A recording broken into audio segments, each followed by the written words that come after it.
Hello, everybody. Thank you for tuning in to another edition of the HDIAC podcast series. Today we will be discussing military anthropology with Dr. Robert Rubenstein. Hello, and thank you for joining us for our latest HDIAC podcast in our ongoing series of informational interviews. Today I have the privilege of hosting Dr. Robert A. Rubenstein of Syracuse University. Dr. Rubenstein is an anthropologist with expertise in political and medical anthropology and in social science history and research methods. In political anthropology, Dr. Rubenstein's work focuses on cross-cultural aspects of conflict and dispute resolution, including negotiation, mediation, and consensus building. He's an originator of the field of anthropology peacekeeping. Since 1985, he has conducted empirical research and policy studies in this field. He examines the ways that the success of peace operations depend upon cultural considerations and how organizational and institutional cultures can facilitate or frustrate coordination in peace operations. Dr. Rubenstein has collaborated on policy applications of his work with the International Peace Academy, the United Nations Department of Peacekeeping Operations, and the United States Army Peacekeeping Institute.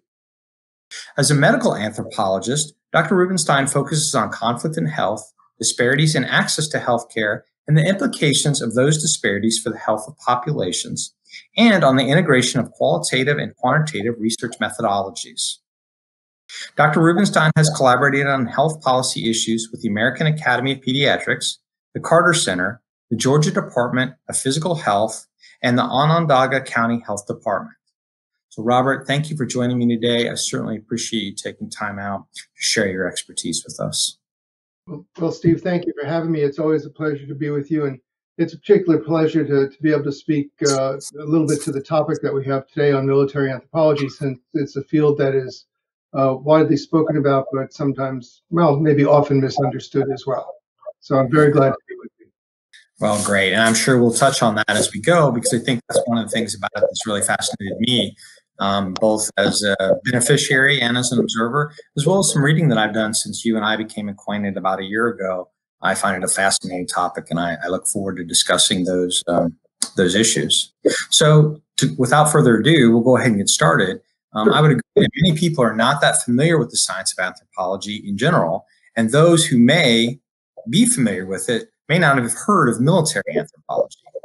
For those who have, there are certainly a wide range of views, from absolutely necessary to keep soldiers and Marines alive to an unacceptable application of the science of anthropology. So just start out to kind of level the playing field as we begin. Can you provide an overview of both anthropology and military anthropology? I'm glad to do that, Steve. That's a pretty broad question, and what I'm going to say in the time that we have together is going to be, I guess you'd say, pretty high level. We could talk about any aspect of what's going to come up in today's discussion for literally for hours. But at its core, anthropology is the study of human beings in all of their aspects. Traditionally, we speak about anthropology having four subfields. The subfield that studies culture and society, which we in the United States call cultural anthropology. The subfield of anthropology that studies language and its use, which we call anthropological linguistics or linguistic anthropology. The portion of anthropology that looks at the history of our species, both in history and in what is sometimes called prehistory, although that is a contested term, but I'll use it here. And we also have a branch of anthropology that looks at the biology, the biological development, the evolution of the species, and we call that biological anthropology. Sometimes we also add a fifth subfield now, which cuts across all of those, which is called applied anthropology. So, which is the application of what anthropologists learn and know about the human species, about the way we organize ourselves to solve basically the problems that confront all of us in adapting to our environment and our world, both physical and cultural, and to try and use that knowledge to improve the circumstances people live. Now, the key to all of this is a concept called cultural relativism. It's a concept that we hear a lot about and it's often misunderstood. The anthropological enterprise is intended to allow us to explore deeply and meaningfully the lives of people whose practices we may not agree with. In fact, we might even find them abhorrent, but we want to understand them. And all that Boasian cultural relativism prescribed was that in order to understand what people do, one has to understand it in the context that it's taking place. It doesn't mean that one has to accept it, but it does mean that one has to understand the underlying cultural logic. And so it's a fundamental part of cultural anthropology that cultural relativism leads us to try and understand the way the people we're working with see things, often in contrast to the way we might see them, and to try to interpret and understand the actions, the patterns of behavior that we see in that context. Now, it is perhaps an accident of history that most of the early anthropological fieldwork took place among peoples who were somewhat marginal to the nation state. That is to say, they were not particularly empowered. You have a colonial legacy where people are encountering groups of and societies that are different from the colonizers, and they wish to understand them. And so anthropologists might go off and study those groups, but they get access to those groups because they come from a relatively elite, powerful part of the world, which means that for many years, anthropologists have worked with people who are, I'll say, at the margins of state power, who are often disenfranchised.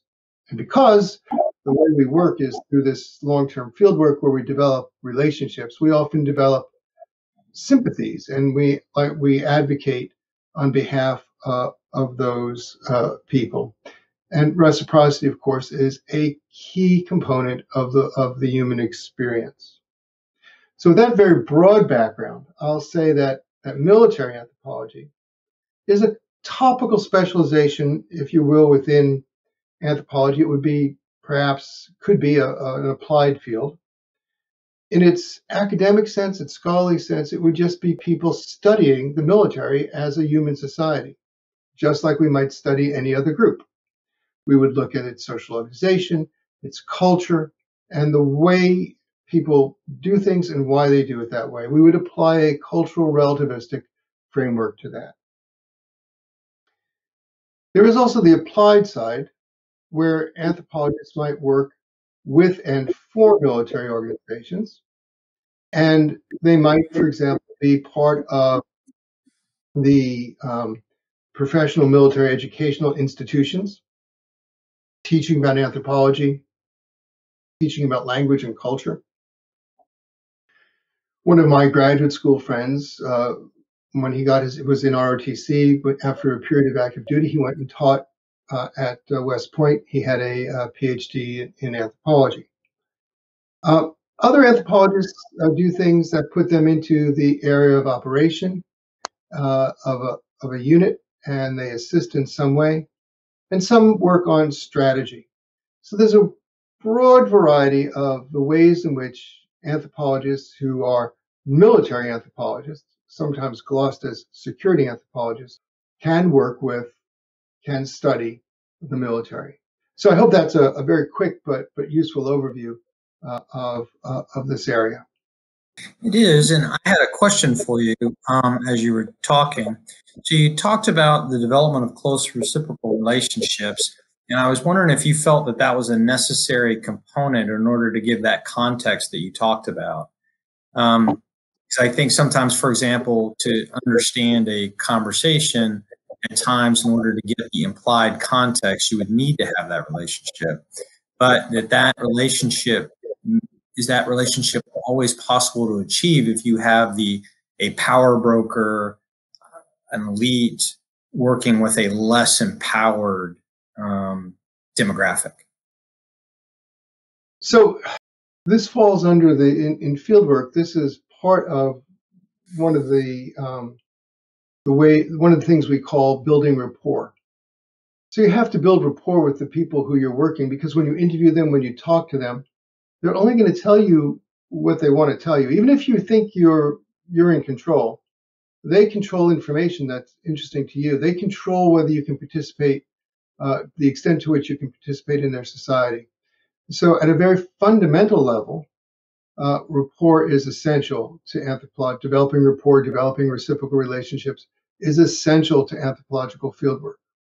That said, there are, over the course of time, developing deeper and deeper levels of rapport. It's true that when an anthropologist first goes to a community, the basic exchange, reciprocal exchange, might be, for example, paying rent for a property that they're going to use to live in. Yeah. But at the end of a year, it might be, hey, would you stand as the godparent for my child? So it becomes a deeper and deeper levels, and the deeper you get, the sort of like a kaleidoscope, you see a change in the way in which the patterns fit together. Yeah, and allows that distinction between being told what the person perceives you want to hear. And I make that connection only because that is, I think, important, certainly in the branch of military anthropology in the service of an area of operation, being able to discern that, okay, this is something they think I want to hear, or no, I have enough of a rapport that I know that what they're presenting to me is what they believe to be true. That's absolutely correct, and it's one of the things that have troubled anthropologists methodologically. How do you verify that you're being told the honest, true story? And so we develop methods that roughly fall under the term triangulation, where you begin to look at something with information from different angles. So, and when you sort of able to do that, you can begin to figure out what the underlying truth is. Robert, thank you very much for that explanation, and I'm sure that we're going to refer back to that discussion throughout the next several minutes that we chat. So now that we've kind of leveled the playing field and you've given us a good understanding of the history of anthropology and a little bit of insight into military anthropology, I think we have kind of a common lexicon now. So I'd really be interested to hear a little bit about the history and your thoughts on military anthropology in practice. And if you wouldn't mind, I'd like to focus on the period kind of pre 9/11, before we really devoted ourselves to the environments in Iraq and Afghanistan. Absolutely, I'll be glad to. It's a very interesting history. It's also a contested history in terms of who's telling it. The relationship of anthropology to the nation state, to the security state, to militaries, so I'm just going to gloss all of that by calling it military anthropology, has been a very complex and often fraught one. I said just before that the father of American anthropology was Franz Boas, often referred to in that way. And what's really fascinating is that in the early part of the 20th century, Boas was very concerned to establish the scientific empirical basis for anthropology. And so when he discovered that some archaeologists had been working in South America, in Mexico, and Central America, and serving as agents for the United States as spies, he published a letter in the Nation in which he basically argued that it was wrong for scientists to function as spies because science should be independent of those kinds of political commitments that were that seized the attention of spies, and that in the long run, working as a spy would damage the ability of any other anthropologist to do their work. The discipline of anthropology took on a very different cast in around World War II. And indeed, anthropologists, many of whom became quite distinguished and who were pioneering and domineering figures in the field, served in various capacities during World War II. Some served in the OSS, working in the Middle East and elsewhere. Some served in positions of strategy in the Defense Department. So around World War II, you had really a full-throated support of the war effort and the practice of what we would maybe call today military anthropology. After World War II, the discipline itself began to grow. And it grew, like many other disciplines, because of the GI Bill. And many people who had served, who had fought in Europe and in the Pacific, came back and took degrees in anthropology, including a whole cohort of people who achieved PhDs. Now, they had seen war, they had participated in war, they had seen the destruction of societies, they had become fascinated with the societies that they had been brought to in the expeditionary phase of their service. But they also came back then with a sort of knowledge that war is not a desirable state of affairs. And there was a more anti-war, I wouldn't say pacifistic, but anti-war view beginning to develop within anthropology. And also after World War II, the nature of America's geopolitical standing began to shift quite rapidly in a way that some anthropologists identified as kind of neo-colonial, expanding an American sphere of influence as kind of a growth of empire. So there was a reticence that was beginning to develop about interacting with the military. And if you just quickly fast forward to the Vietnam War, we get a very, very, very difficult period for the discipline. And there was a flurry of writing and work at that point about the dangers of working for the military, of the harms that would come to the people who we were studying as a result of that work. And so you get then in anthropology a generally broad anti-war, anti-military view with a focus on ethics, a focus on the importance of being sure that we do no harm to the people we study.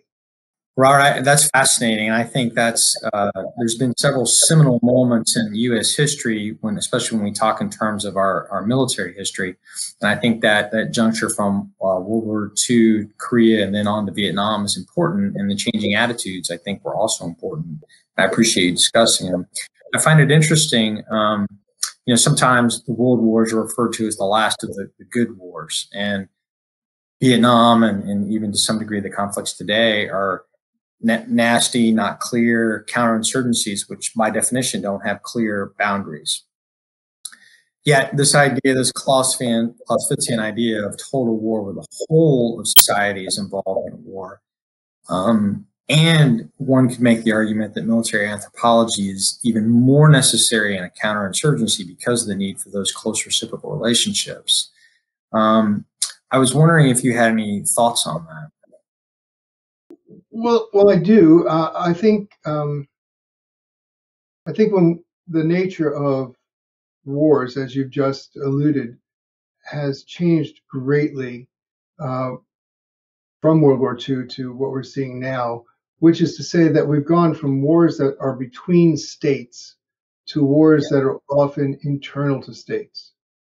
And therefore, the sort of picking of sides is a difficult thing. Who's in the right? What it becomes a much more challenging, if you will, task, so that you wind up with groups that are claiming to be in the right, and without a deep understanding of the situations that are actually being contested.